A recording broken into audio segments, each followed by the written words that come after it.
Always assume a crawl space has hidden hazards before you enter. Before entering, plan and communicate. Tell someone where you will be and for how long, and set a check-in time. Wear knee protection, coveralls, waterproof boots, gloves rated for cut resistance, and a fitted respirator rated for particles and organic vapors if there is mold, odor, or chemical smells. Use a powerful handheld flashlight and a headlamp so both hands remain free. Verify batteries and carry backups. Inspect the entrance and perimeter for wildlife droppings, nests, or fresh tracks. If you see signs of animals, pause and call a pest professional. Shut off the water supply at the main or the relevant branch and drain the lines when possible to limit sudden flooding or pressure bursts. Bring a basic toolkit that includes a multi-bit driver, adjustable wrench, tape, thread sealant, and a simple wet-dry vacuum or pump for unexpected standing water.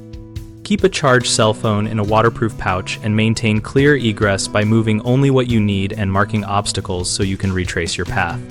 Common mistakes include entering without notifying anyone and getting trapped if the access is narrow. Avoid this by leaving the hatch unlocked and setting the previously mentioned check-in. Another frequent issue is inadequate respiratory protection when mold or dust is present. If you smell must or see visible mold, use a properly fitted respirator and limit exposure time, and consider professional remediation for extensive contamination. People also underestimate crawl space lighting and trip over unseen obstructions. Prevent that by using both headlamp and handheld light, marking hazards with bright tape, and clearing a small path before starting work.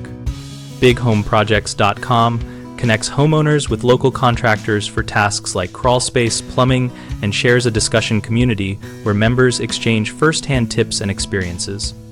We help contractors find leads and homeowners compare approaches so both sides can make more informed decisions.